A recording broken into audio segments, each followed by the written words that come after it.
Welcome back. I am Anastasia, and today we're doing an AMA on Insights with Us. I am really excited to nerd out with these questions. I've got some notes to kind of keep me going, but I'm probably going to get tangential with it, so bear with me. I've never done one of these before, and I'm very excited.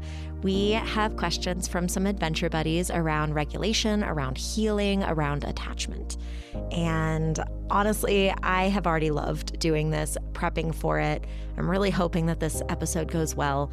So if you have any questions that you want me to answer, either related to stuff I bring up today or on a completely different topic, please send me an email at insightswithus@gmail.com or DM me on Instagram at insightswithuspodcast. And if we get enough questions coming in, I might make these AMAs a regular occurrence. Also, if you like my podcast, it would mean the world to me if you would leave me a review, even just a few stars, to spread that love. Oh, I'm so excited for this.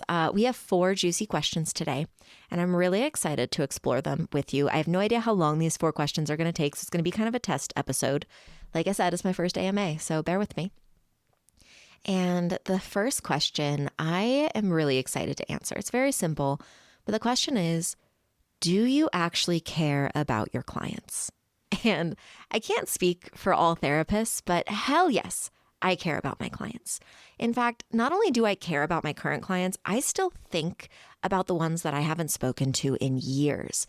The ones that, finished their healing journey with me and are off doing who knows what. The ones that moved and because of licensure restrictions, I can't see them anymore. I wonder how they're doing.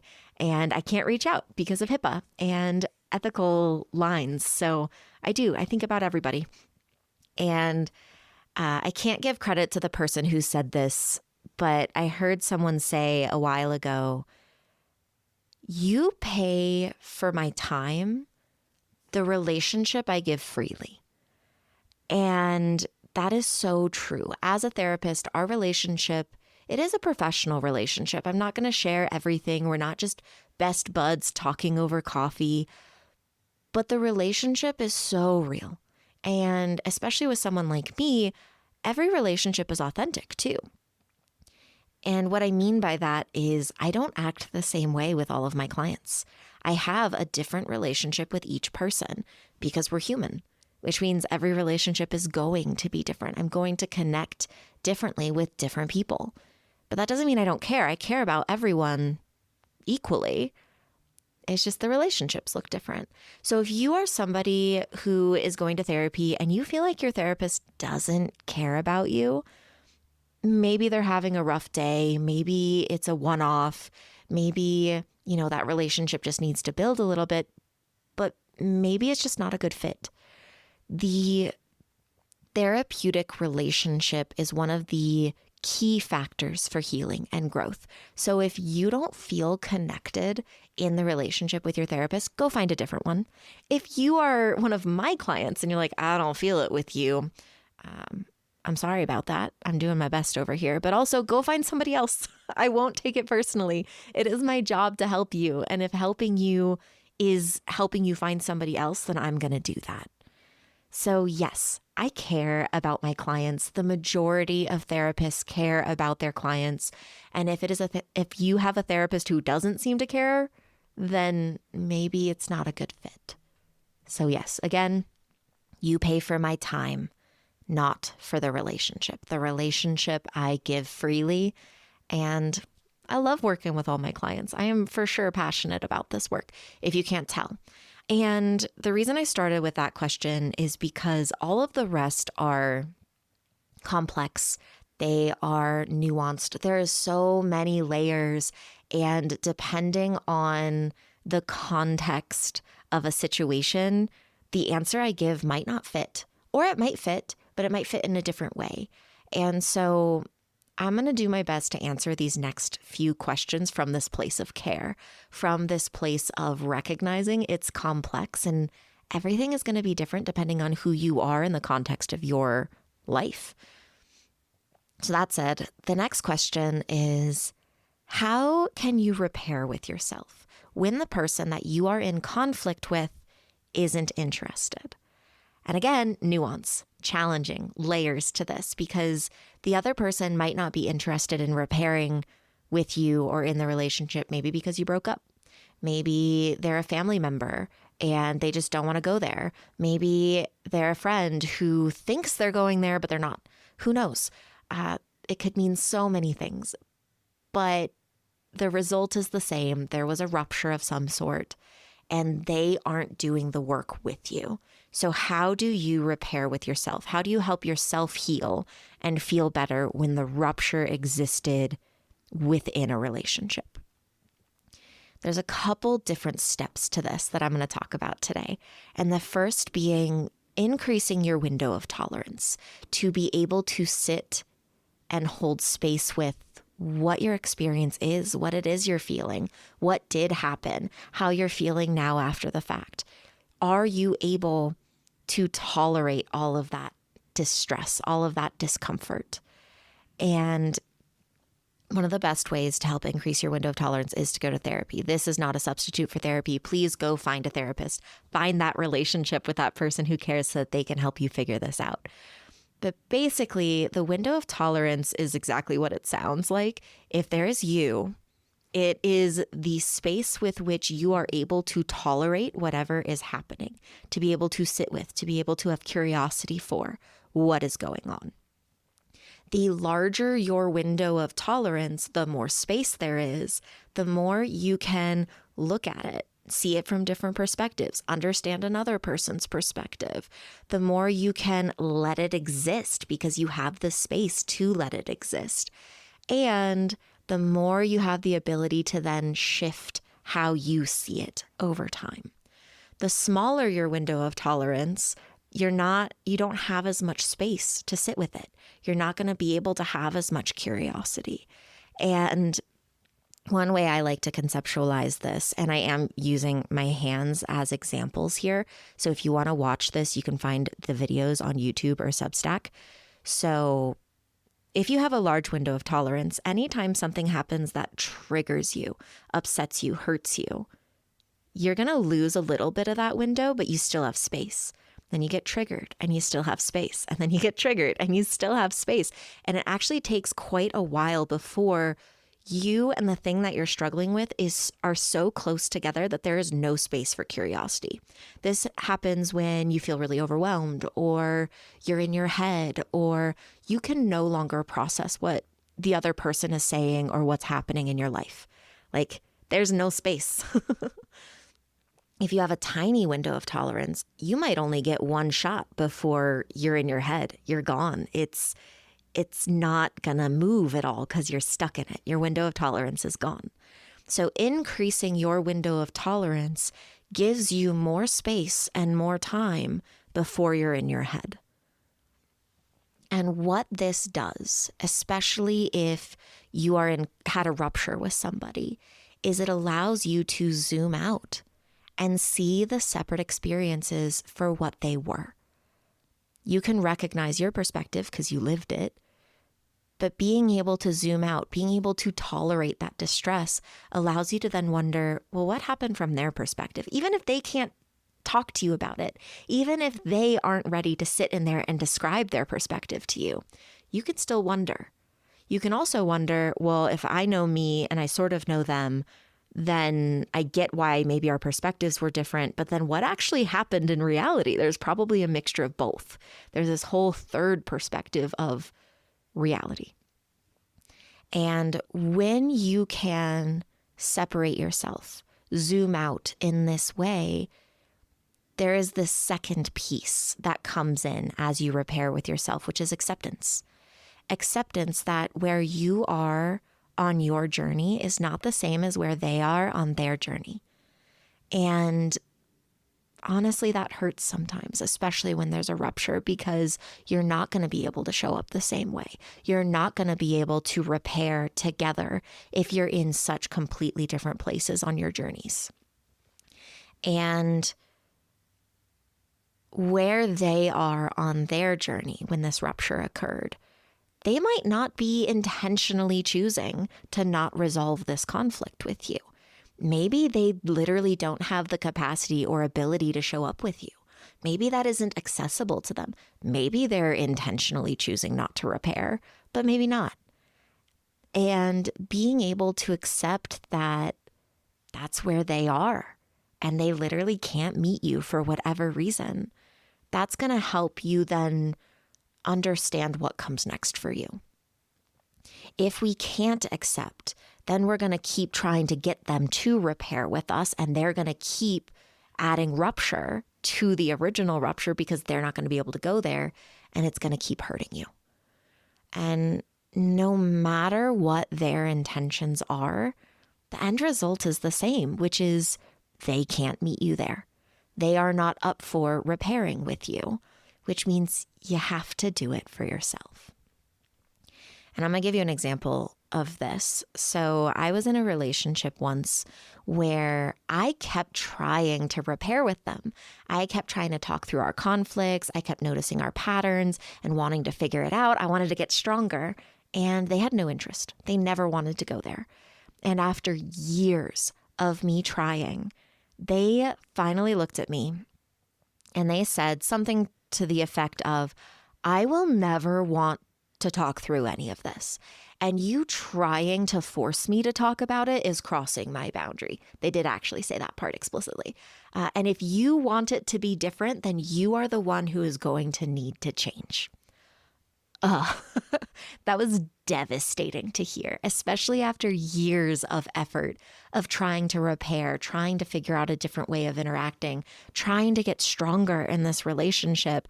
They straight up told me, I will never want to do this and you need to stop trying to make me. Again, devastating, but also really important information.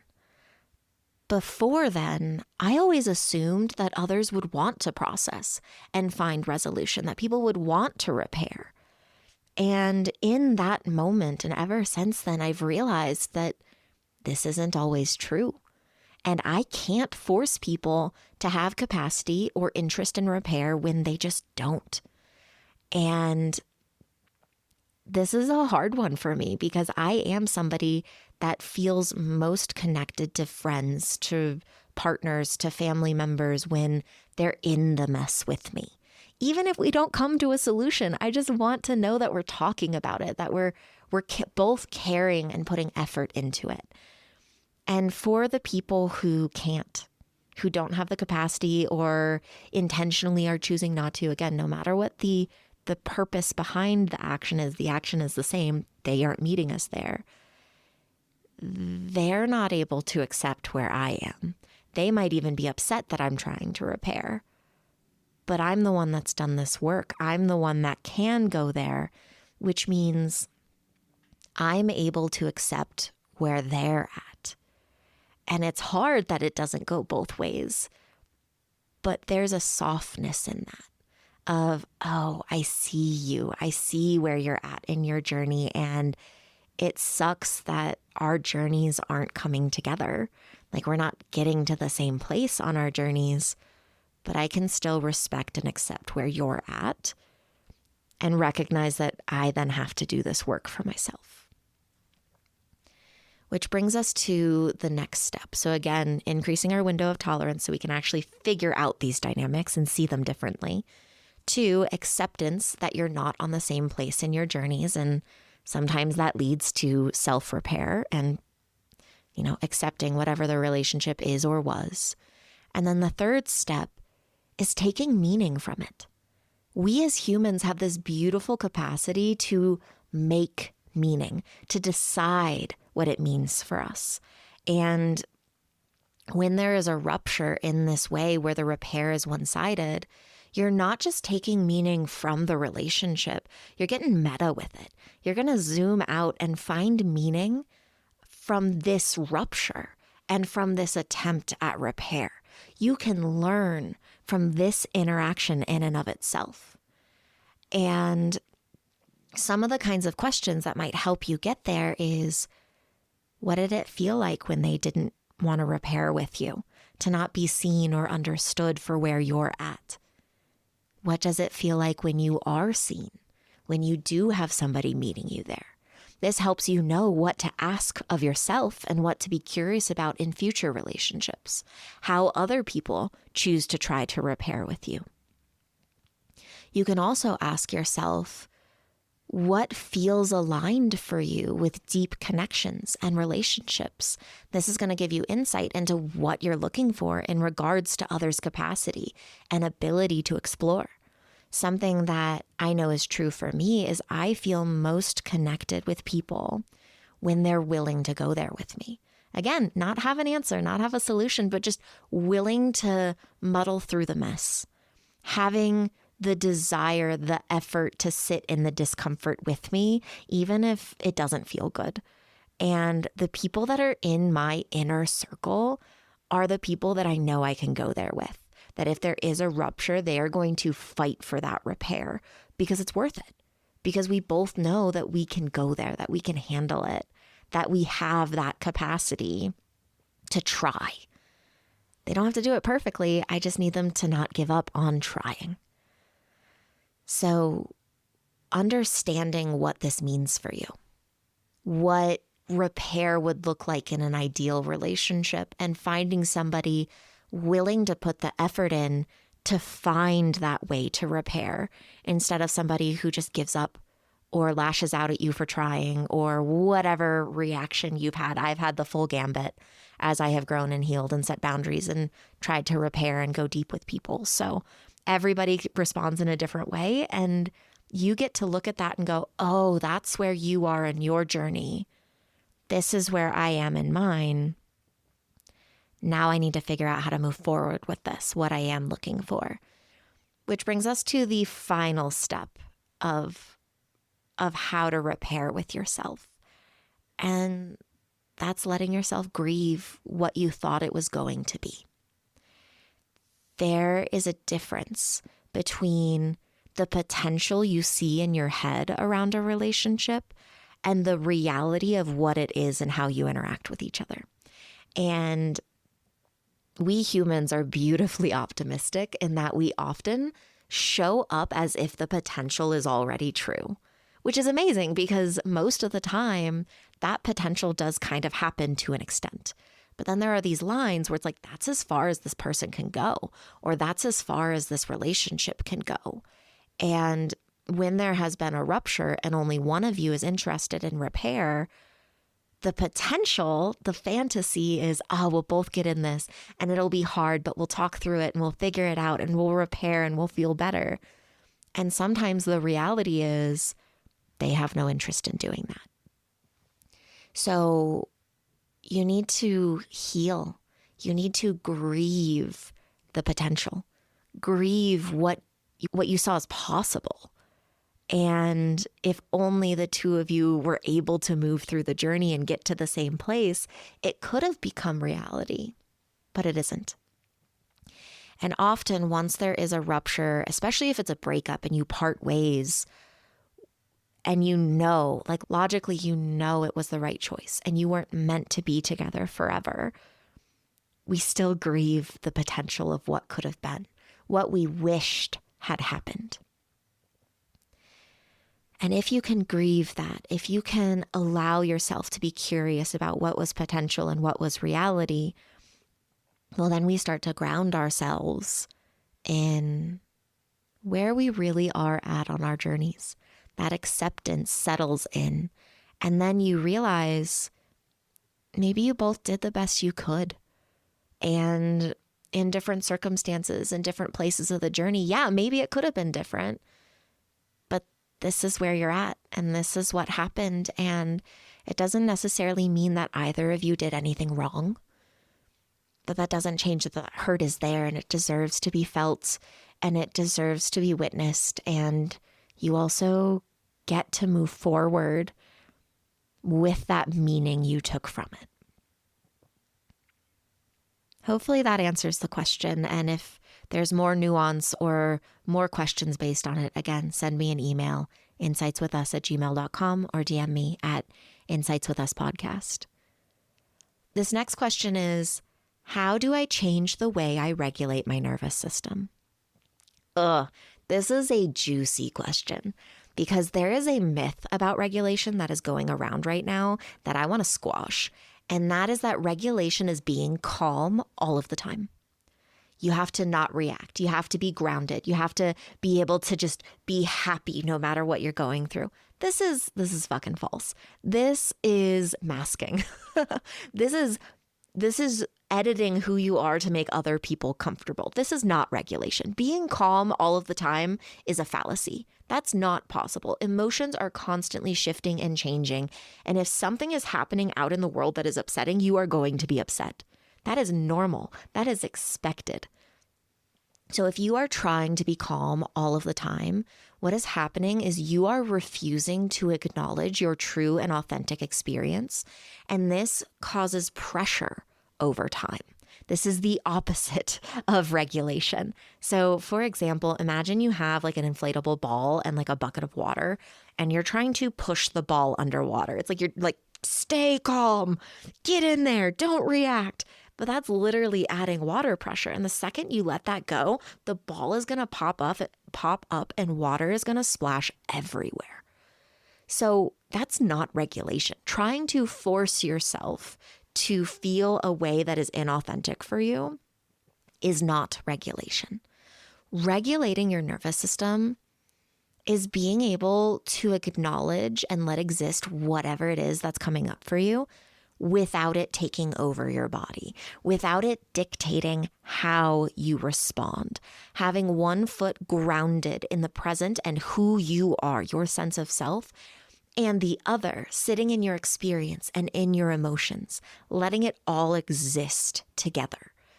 I think anger is a really good example of this, because if you feel hurt, you're often somebody who is dysregulated. Their first instinct is to lash out and hurt the other person. You made me feel bad, so now you need to hurt. I'm going to call you names. I'm going to push you down. I'm going to make you feel like shit because I feel like shit. And this does not feel good. And so if you have a window of tolerance, like we talked about in the last question, if you can recognize that you're upset, that you're angry, that you got hurt, lashing out isn't gonna be true to who you are. And maybe it is. Maybe you really like hurting other people. I don't know. I don't know your life. But for the majority of people out there, you don't want to be lashing out. You don't want to be insulting people. You don't want to be bringing them down and making them feel like shit. You don't want to react from a place of dysregulation. Instead, if you feel hurt or if you feel angry, you want to be able to remember who you are, remember what your values are. And that might be doing something like, oh, what you just said really hurt me, and I'm going to walk away right now because I don't want to say something that I'm going to regret while I feel this upset. Like, I'm angry. And this example, being able to just say that, like, I am pissed right now and I don't want to take it out on you, so I'm going to walk away. That's reacting from a place of regulation. It's not about being calm. It's not about pretending it didn't hurt you or not ignoring it and just taking care of the other person. And it's not storming off without sharing anything because you can't handle talking to them anymore. It is acknowledging your feelings, letting them exist, but also letting yourself walk away if that's what you need. It's about saying, I am hurt and I am upset and I don't want to take care of you because I'm pissed, but I also am not going to call you a horrible person for upsetting me. And again, increasing that window of tolerance, your ability to tolerate, to sit in, to acknowledge distress, hurt, upset, anger, grief, sadness. The more you can sit in that and let it exist, the more regulated you're going to be when they show up, when the emotions show up, I mean. And I'm going to share a metaphor with all of you. It is called the emotional backpack. And I want you to imagine that everybody walks around with an invisible backpack all the time. And anytime an emotion shows up that they don't want to feel, because, sometimes, like, if you get angry in the middle of a work meeting or a work presentation, you don't want to like lash out with anger. You don't want to scream, I'm angry right now, even if you're regulated. You're like, okay, I'm going to put this away for later. But someone with a very small window of tolerance, they're not going to want to feel any of it any of the time. So anytime any uncomfortable emotion shows up, you put it in the backpack. Put it in the backpack. I feel angry at this interaction. Put it away. This sentence hurt my feelings. Put it away. This triggers my trauma from my past. I'm going to put it away. Somebody who isn't able to tolerate that, they're never going to check back in with their backpack. They're just going to keep adding to it until it gets heavier, more full. The pressure builds. Eventually, those emotions are going to be overfull. And it's going to start spilling out of your backpack. It's going to be bursting at the seams. It might eventually even explode out. And that doesn't feel good for anyone involved. That's dysregulation. That's, I can't handle this. I'm going to ignore it. And then eventually it's going to force its way out. And I still don't know how to deal with it. So I'm going to panic and hurt everybody. And then I'm going to put it back in. Or however it is that you show up. It could be crying. It could be isolating. It could be shutting down. It could be lashing out. It could be hurting others. It could be any way. But basically, you don't know how to let the emotions exist.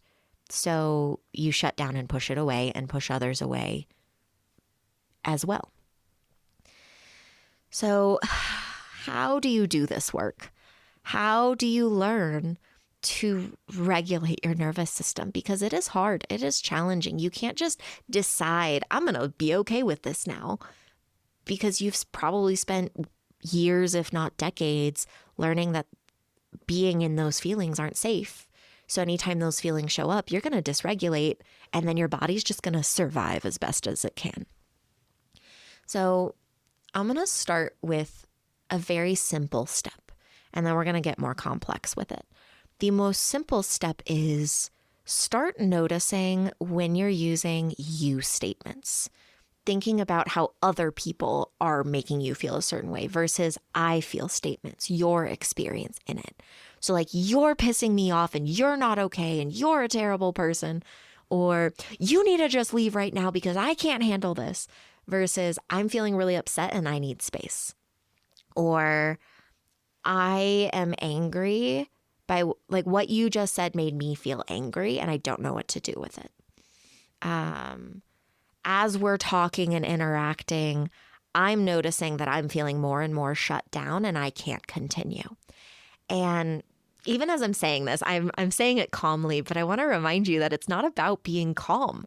So if you're screaming, you're pissing me off, versus I am feeling really pissed off right now, you don't have to be calm while you say it. But it literally changes the interaction if you talk about your experience versus what the other person is doing to you. It is so hard to do this in the moment.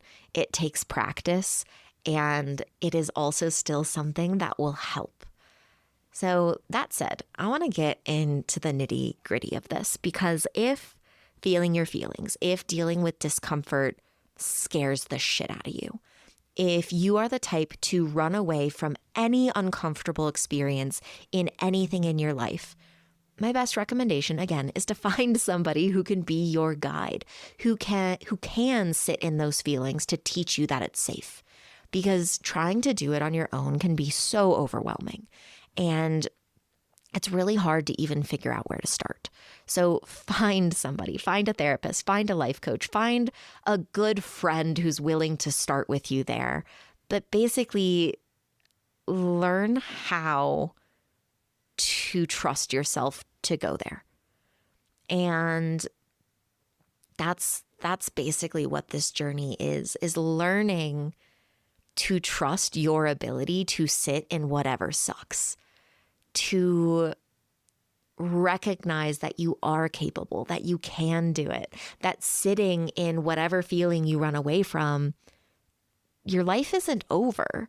It's not done. It sucks while you're in it, but it sucks when you run away from it too. So you might as well sit in it so you can move through it and move on, versus running away from it, putting it in your backpack, and then burning out forever.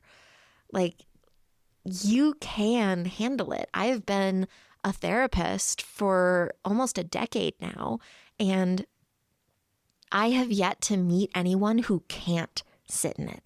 I've met people who refused to. I've met people who sat in it and went, never again, I don't want to, and run away from it. But I've never met somebody who accessed some feelings and then their life was over. That has never happened as far as I have witnessed it. So you can sit in what sucks. And I actually had a client years and years ago, their mantra with me was bring on the suck. Like, let's do it. So the goal is, one, to learn that you can do it, to trust yourself to do it. And then once you can trust yourself to do it, start sitting in it. Start finding the discomfort and letting it exist. And over time, you'll be less likely to dissociate, to spin out, to run away, to lash out. You'll learn that you can be hurt or angry or sad and not immediately believe the first thought that goes into your head. You can actually choose to not lash out at people or to not run away because you know you can handle it. And that's the regulation. I know who I am no matter what this is. So I'm going to give you an example of this. And my favorite example is actually agoraphobia because it's so extreme. Agoraphobia is the fear of public spaces. And in the most extreme cases, someone with agoraphobia will never leave their house, ever. Not even to go to the mailbox. Everything is delivered to them. Friends bring them stuff. They don't leave their house because over time, they have learned that leaving their house isn't safe. Someone with agoraphobia doesn't typically just wake up one day and they can never leave their home. It is often a gradual relationship with their anxiety where their anxiety slowly takes control and then they can't change how they're showing up because the anxiety has completely taken over their bodies. So let's say somebody goes to a really big party, like a festival or something, and they're like, this is really overstimulating. This is too many people. I don't really like it. Their anxiety goes up and they go, I should go home. And they leave. And their anxiety goes, we should have been anxious about this. So then the next time they go to, let's just say like a house party at their friend's place, and their brain goes, their anxiety goes, ooh, there's people here. This is loud. This could be overstimulating. We should get anxious. I don't think this is safe, just like the festival. And if you listen to that anxiety and you leave, your anxiety goes, so this counts too. We should be afraid of this. So the next time you go to a quiet brunch with your friends and your anxiety goes, out in public with people, this isn't safe. Anxiety spikes. If you listen to the anxiety, you go, oh shit, this isn't safe. I should leave. And your anxiety goes, see this too. This counts too. Okay, next time it's at the grocery store. And your anxiety goes, nope, people, outdoors, not okay. So then you stop going to the grocery store because your brain is going, this isn't safe. We need to leave. And then it's not leaving your house at all. It slowly gets worse over time. The more your anxiety is validated in its experience. So the way that you treat agoraphobia is not to force somebody to go to a music festival. That is way far out of their comfort zone. It will only re-traumatize them. It will only show them this definitely isn't safe. We can't do this. What you do is you have someone with agoraphobia maybe look outside the window more often until their anxiety goes, oh, I guess we don't need to be afraid of that. And then you have them sit on their front porch and the anxiety is going to spike. And you have them sit with it long enough that their anxiety goes, oh, we didn't die. Maybe this is okay. I guess sitting on the porch is fine. And then it's walking to the mailbox. And then it's walking down the street. And then it's getting in your car. And then it's driving around the block. And it is this slow build until suddenly you're able to go hang out with friends again. It's the same with any hard, uncomfortable emotion. If we've spent our whole lives running away from it, anytime any of them surface, our anxiety goes, we can't handle this, we need to shut it down. And so you can teach yourself to be regulated. You can teach yourself that you are able to do hard things by starting really small and showing yourself that you can handle it. The next time you are watching a sad movie and the tears start to fall, don't run away from it. Just go, all right, tears, let's go. And you're going to cry and then the tears will end, and then you're going to move on with your day, and your brain is going to be like, oh, I guess we can cry. Or the next time you get really upset at somebody, even if you can't do it in the moment, maybe you go home, you find a room that's just yours, and you close everything out in the world, and you go, I am angry. I am angry. I am upset. I am pissed off. This made me angry. And you just show yourself that you can name it, that you can let it exist. And over time, it's going to get easier. And then you can start taking things out of your emotional backpack because you know you can handle it. And you start removing things that you've been carrying around for the gods knows how long. And you start feeling what you've always been afraid to feel. Once you can begin that work, eventually you're going to start to be able to feel what you need to feel when you need to feel it. You're going to start acknowledging anger or frustration or hurt without blaming others. But also, holding people accountable for their actions that are hurtful. This doesn't mean that everybody gets a free pass because you're learning how to feel your feelings. It's saying that hurt me and that didn't feel good, and it's okay that this hurt is here. And then you're going to start feeling more regulated because no matter what your feelings are or what your reactions are, you know you can handle it, which means you get to decide how you want to show up in it. Not just calm, not just lashing out, but this middle ground of that doesn't feel good. What do I want to do? I need a break. I'm going to walk away from this. So each moment, just like that agoraphobia example, each moment builds on each other. So if you spent your whole life running away from it, all those moments have built on each other. It's really extreme now. You can't handle any of it.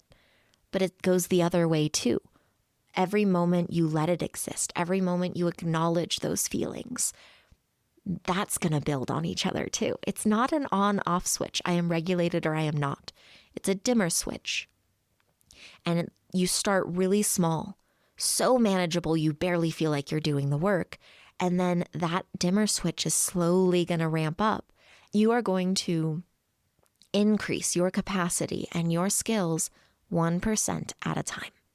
And then one day, maybe years later, you're going to look back and see how far you've come, how much you've grown, and how aligned you feel with your authentic self because you're no longer running away when you want connection or lashing out when you just want somebody to hear you. You can let your feelings and pain exist and still feel like you. And that's regulation. Now, that question, I chose the order of this for a reason because that question leads into the complicated nature of the next question that was sent to me, which is basically just, can you explain the attachment styles to me? I've heard a lot about it. I would love to know more. And attachment styles is explicitly the complicated layers of it all because it is interpersonal dynamics. It isn't just what can I do for myself or how can I navigate this for me? It is, well, how do I navigate this while the other person is also navigating their shit and we're interacting with each other and it becomes a tornado of chaos.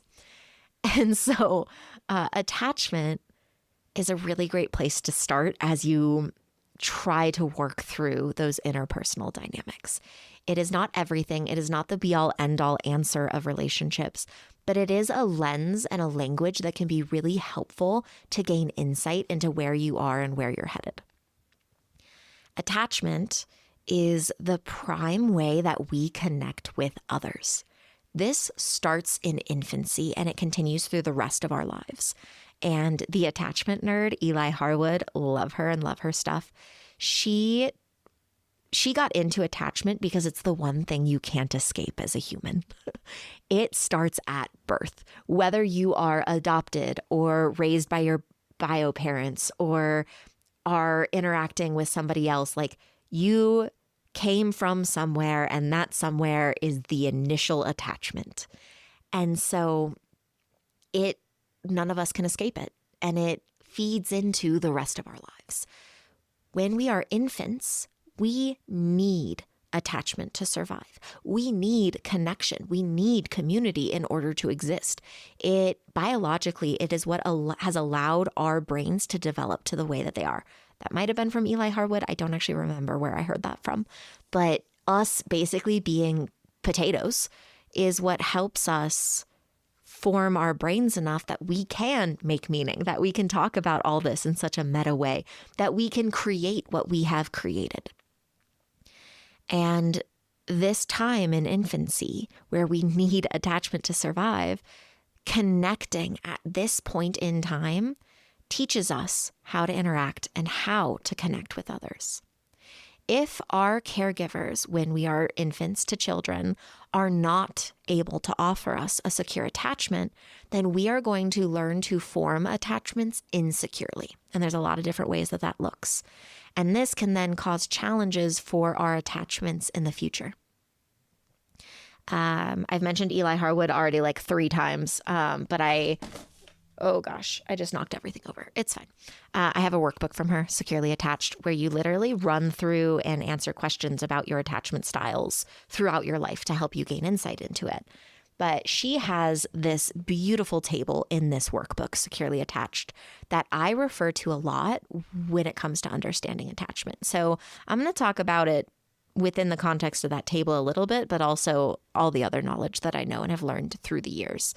So there are 4 attachment categories, and they change from childhood to adulthood, but we're going to talk about it through the lens of adulthood because we're all adults here. Hopefully children aren't listening to my podcast. Developmentally, I don't think they're ready for it. Maybe they are. Maybe they've been parentified and grew up way too soon, but go find a child podcast, children. But there are 4 attachment categories. We have secure attachment. We have insecure preoccupied attachment, which is often confused as anxiously attached. It's like hypervigilant. We have insecure dismissive, or that's more avoidant. And then we have insecure disorganized attachment. What is important to name here is that every category, every way someone shows up is coming from a place of wanting to connect with another person. It is their automatic way of survival to keep attachment. Even dismissive attachment or avoidant comes from a place of wanting to connect. So, for example, if someone is avoiding talking about an issue, like in our first or second question, they may have learned that growing up, their caregiver didn't have capacity for their children's struggles. And if they asked for help, they were pushed aside or made to feel guilty for having needs. These children learn that it's bad to be a burden, that if we have needs, if we have feelings, then we might lose our attachment. And so in order to keep that connection with someone, they avoid difficult subjects and just show up in the way that they are needed. They become a caregiver and avoid anything uncomfortable. Another important thing to name around attachment is that you're not stuck in whatever your attachment category is. You're going to not just evolve over time if you do this work, but you interact with different people differently. So you can have one attachment category with one person and a different with another. And you can even have secure attachment with somebody and then insecure attachments with everybody else. It really depends on you and them and how you interact together. So someone with a secure attachment, I want to start here as like the framework, the goal of what we want to build is basically someone who feels like I can come to you for anything and you can come to me for anything. It's okay if I have hard feelings or if you don't agree with me because you love and respect me and I feel that, I believe that. And this connection isn't going to be threatened by any sort of conflict or differences. Someone with a secure attachment is supportive when others need help. When someone is feeling emotional, they're not going to run away from it.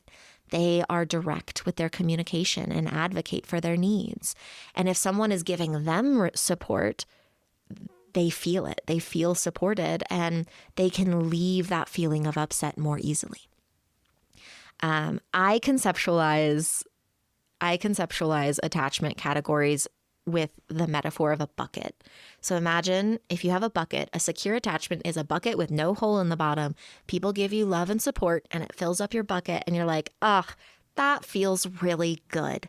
I'm going to sit here with all this love I just got and I probably don't need help for a while. I feel pretty good. You can keep living your own life. I'm going to go live my own life. Thank you so much for all of this support. And then you get to carry that support with you. So the next category that we're going to talk about is insecure preoccupied attachment. Again, this often gets called anxious attachment.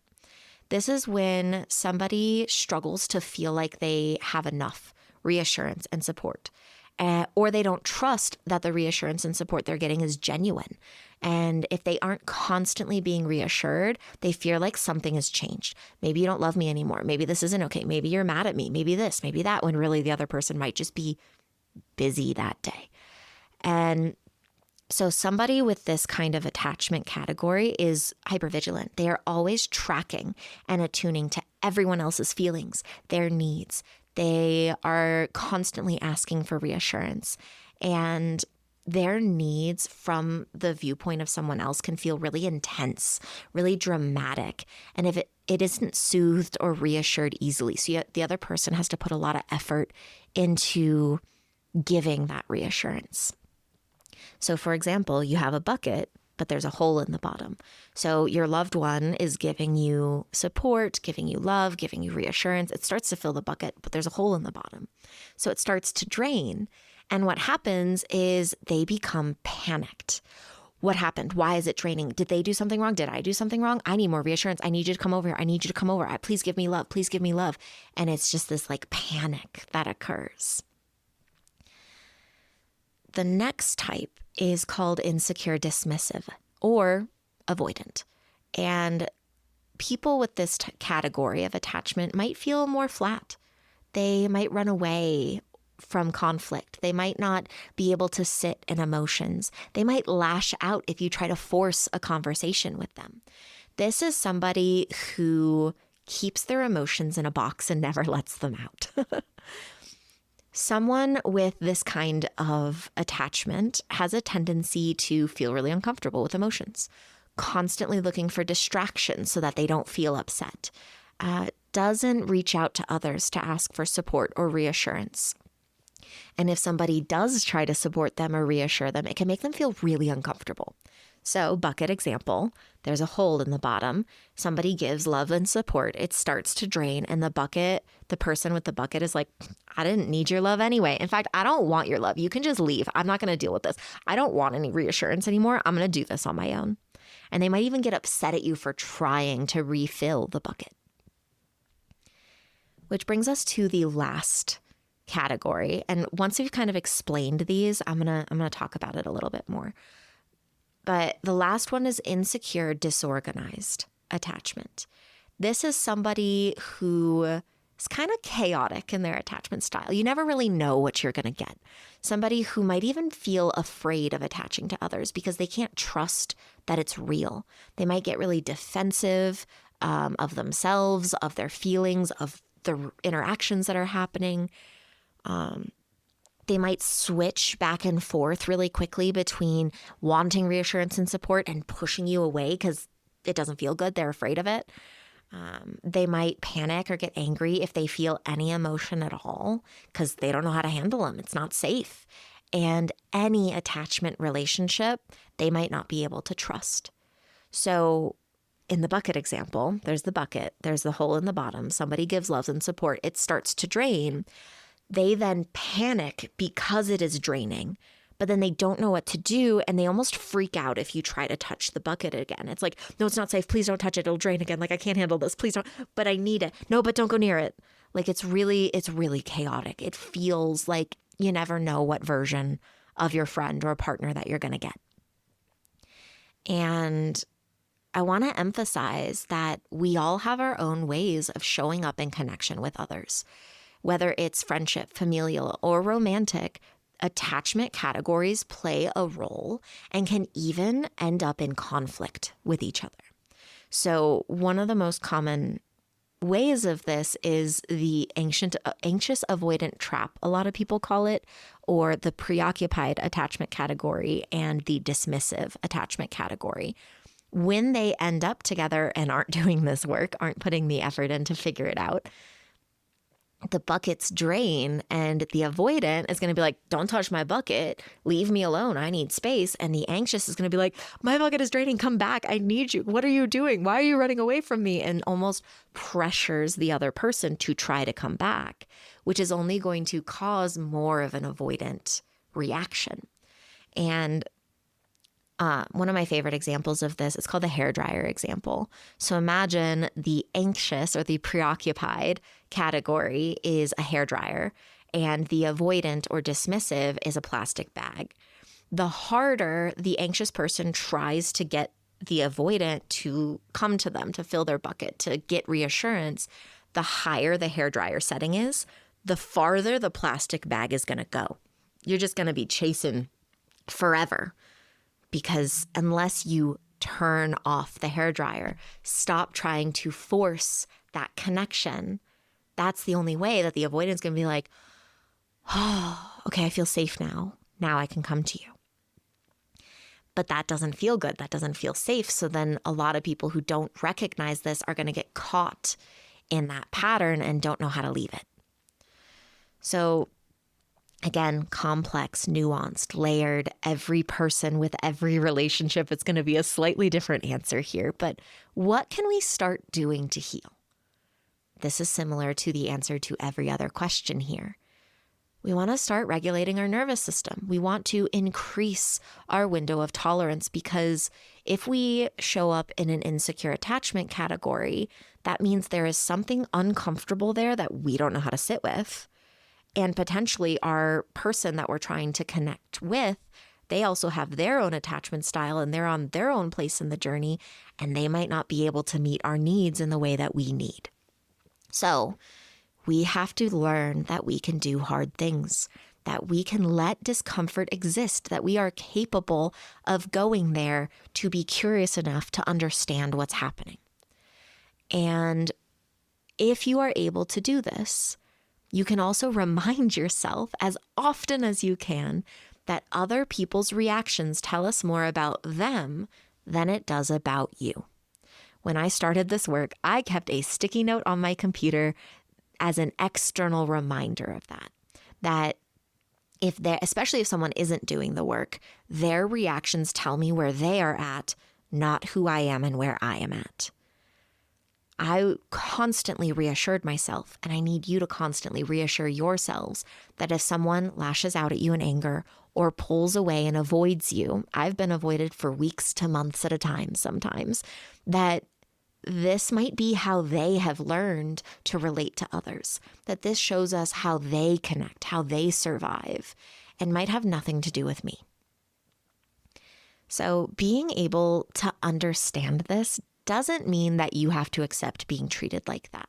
There have been times where I've been treated like that consistently over and over again, and they weren't willing to work on it or didn't even see that that's how they were treating me. And I walked away from those friendships, and it hurt and it sucked and I had to grieve it. But they weren't willing to hear me, and they weren't willing to understand how they were affecting me and that I felt like I was being treated poorly. They just got defensive and kept telling me I was wrong. And that doesn't feel good. And eventually, usually for me, because I'm very understanding, it would take years for me to hit that point of, okay, I guess this is it. You've really shown me who you are, so I'm going to walk away. But there are also relationships where you both do care deeply for each other, and you're both trying to figure it out. You want to heal together and form this secure attachment category. And for that kind of relationship, reassurance that there's going to be moments where that secure attachment isn't there, that you're both going to get triggered by stuff and it's going to feel like the rug got pulled out from under you. That doesn't mean that the relationship is gone, as long as you are both trying, as long as you are both reassuring each other, as long as you're working through it together, even if you need a moment of space. But again, you don't want to ask for that space and then never come back. You want to ask for that space to regulate, to calm down, to have curiosity, and then return to your partner and be like, you ready to talk about it? Because I think I am. So what I start with, the tools I teach my couples, the stuff that I try to do, really truly is reassurance. Reassurance is everything. Because reassurance shows you that your partner remembers the relationship, that your partner cares about you, that you care about them. And the way I conceptualize it is the ocean. Up on the surface, there might be this huge turbulent storm happening that could destroy ships, that could make it feel like everything is over and there's no hope left. But reassurance is that current deep underneath the surface of like, this connection is still here. I am still trying. I am willing to put effort in. Like, this sucks right now, but let me go to my therapist. Let me go read another book. Let me figure out how to have this conversation out on my own, and then I'm going to come back to it. Like, reassurance is that you're still here, that you are still fighting, and that you or your partner are not being left to deal with it alone. For someone who is preoccupied, that's the anxious, they're going to need extra reassurance at first because that bucket drains, they panic that it's drained, they want it to be refilled.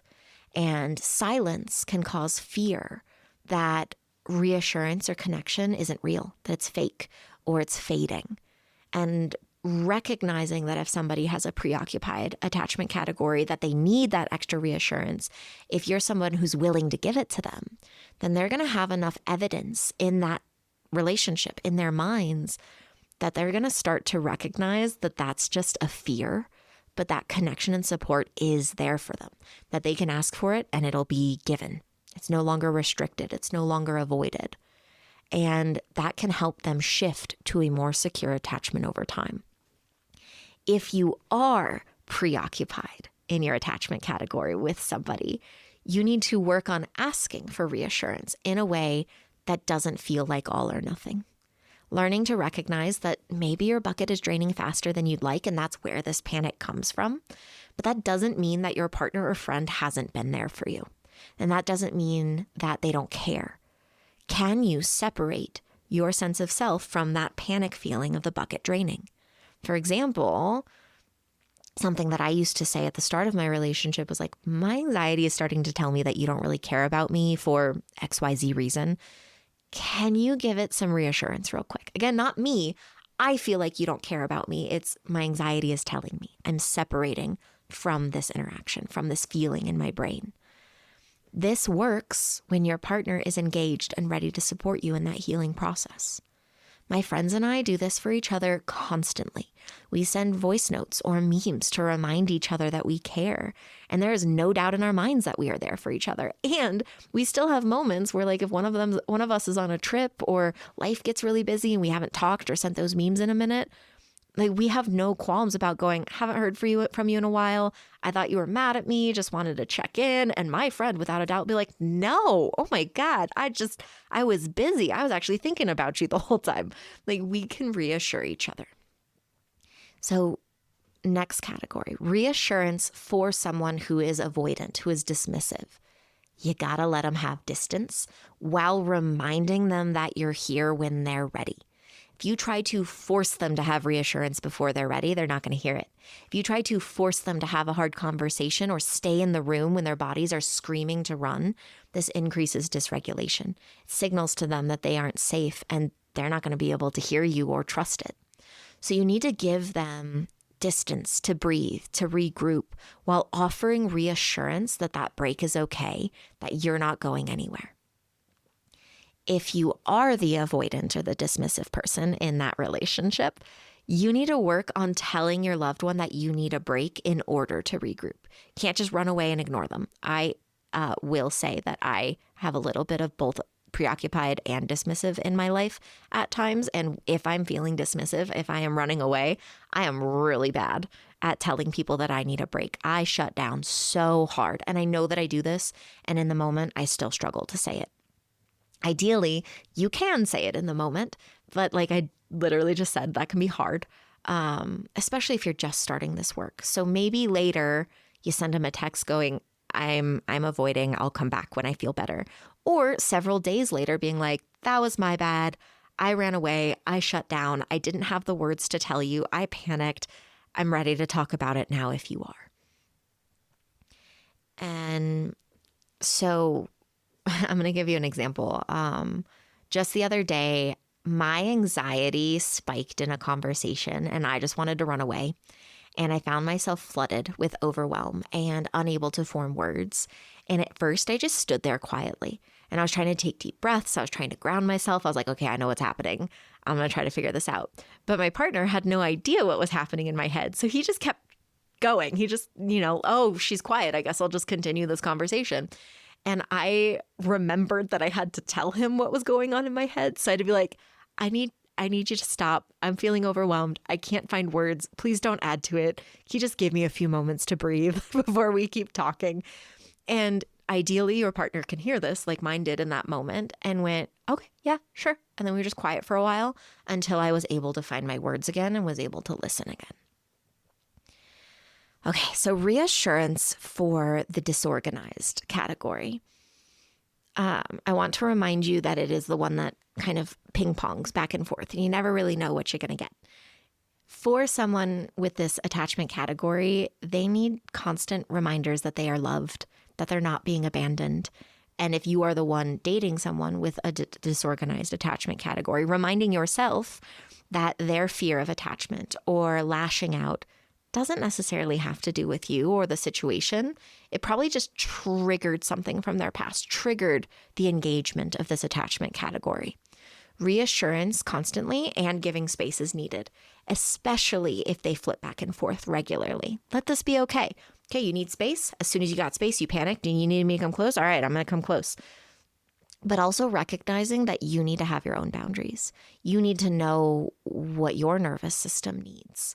And so you have to be patient with them as their nervous system is trying to trust safety and build a safe environment for them to trust, while also not letting their nervous system be in charge of yours. It's okay if you need a break when they don't. You can offer reassurance and still take it. If you need touch, you can be like, I know I need touch, but I also know that you can't have touch right now. Whenever you're ready for it, can I have it? Like those kinds of things. It's okay to speak up for yourself. If you are someone with a disorganized attachment category, go to therapy. Because step one is to build insight into what those triggers are. What triggers the clingy response? What triggers you to lash out? What triggers you to avoid and push away? They're probably all different. Start learning coping skills to manage that dysregulation, to increase that window of tolerance. Show your loved one that you see how hard they're trying, but also show them that you're putting effort into growing and finding that secure attachment yourselves, trying to keep that current alive, not just expecting them to take care of you, but what can you do to heal and change in this so that you can grow together? And for every category, there's going to be ruptures. There's going to be moments where you push or pull in opposite directions. And in those moments, if you are able to, repair attempts are so, so important. As you are growing and healing, you're going to say something wrong. You're going to lash out. You're going to get irritable and snap. Like it's human to do that. Ruptures will occur. And for any attachment category, for any relationship, if a rupture occurs, when you feel better, you need to go back to your person, friend, family, partner, and hold space for the impact of your words. You need to allow for that repair, not just defend yourself for why you lashed out, but apologize and own up for the fact that you might have hurt them. You need to process together what happened and what to try next time. And if there is a rupture and you try to just go right back to the way things were, that rupture could lead to a wedge that's just going to sit there. And then the next rupture creates a bigger wedge, and then you just pretend nothing happens. That gap isn't going to close. And then another rupture. And eventually, if that keeps happening, those ruptures are going to lead to a separation because they've never been repaired. And that gap between you and your connection is just going to grow. Again, oversimplified. There's lots of nuance there, But in general, if there's a rupture, you can't just ignore it. You have to try to repair. And if your brain is going, yeah, but what if they're not willing to repair? Go back to my second question at the start of this podcast. There is a reaction that I hear from so many people as they start learning about relationship dynamics and doing this work, which is, well, I just won't date anyone with X category. Like, well, I just won't ever date anyone who's disorganized, or I just won't date anybody who's dismissive. And this is where that nuance comes in, because we have different reactions to different situations, and our attachment categories change and evolve over time. So just having a sweeping idea of, well, if you appear disorganized to me in this moment, I don't want to date you. Well, what if that person is trying really hard and growing and actually has decent communication and is really good at repair? And over time, you two actually build secure attachment together. Like, an attachment category in one moment isn't the be all end all for decision making of what makes a healthy relationship. It is whether or not someone is willing to put the effort in to grow with you. At least that's the line for me. It's like, I don't care if you haven't figured it out yet. I care if you're trying to figure it out. If you and I are connecting and I feel deep with you and I feel safe with you so often, and then every once in a while you panic and shut down, like, well, that's not a good enough reason for me to leave. As long as you're continually putting effort in to repair, to figure it out, to grow and heal together. That's what I look for in my relationships. And, you know, just like I said, we evolve and change over time. Every time we enter a new season of our lives, we're going to change a little. We're going to have a slightly shift of perspective. Our values might be different. What we're going to prioritize might shift. And so if you're somebody who's like, I just want to find somebody and then they just need to be the same forever and we'll be good, you're going to be disappointed. And because you're both going to change.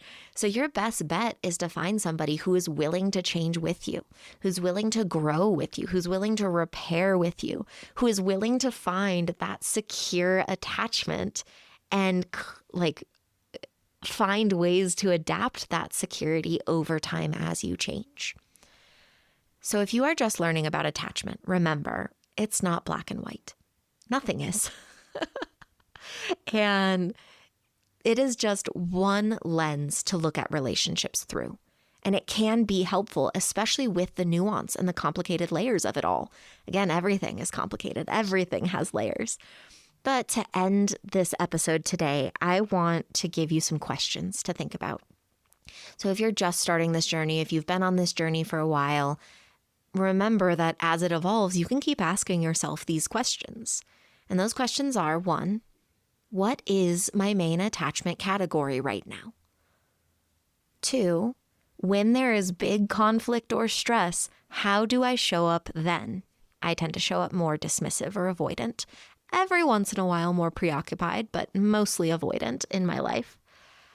3, what steps can I take toward secure attachment? Meaning, how can I learn to trust the support and reassurance I'm being given? And what are my barriers to building that trust with anyone in your life? Because again, it can be different with each person that you know. And 4, again, matched effort. If you are putting all this work in, trying to reassure your partner, are they reassuring you back? If they don't know how to reassure you, that's okay. But are they trying to figure it out? Or do they just sit back and wait for you to tell them what to do all of the time and never grow and learn with you? Are they putting in the effort? And with all of this, I just want to name curiosity for all of it.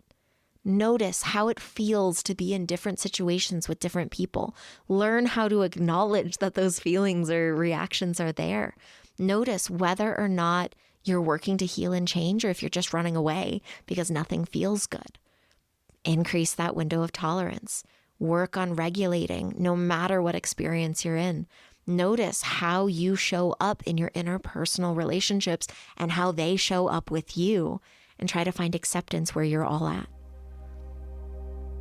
Hopefully, something we talked about today spoke to you. If it did, sit with it. Be curious about it. You got this. I believe in you. Baby, manageable steps, and let it build on each other. If you have questions for this podcast, whether it's for an AMA or something else entirely, you can send us a message on Instagram at insightswithus podcast or send us an email at insightswithus@gmail.com. If you want to watch these episodes, you can do so on Insights With Us at substack.com or on YouTube. On Substack, I also have a weekly-ish newsletter and occasionally post some other writings about my insight journey. You can find digital downloads on my website, happymindwellness.com. And I am just so grateful you're here. I am so grateful people sent in questions. I was like, oh God, what if I don't get any? I got plenty. I am so happy. I am so grateful. I love that you are here. Thank you for building insight with us.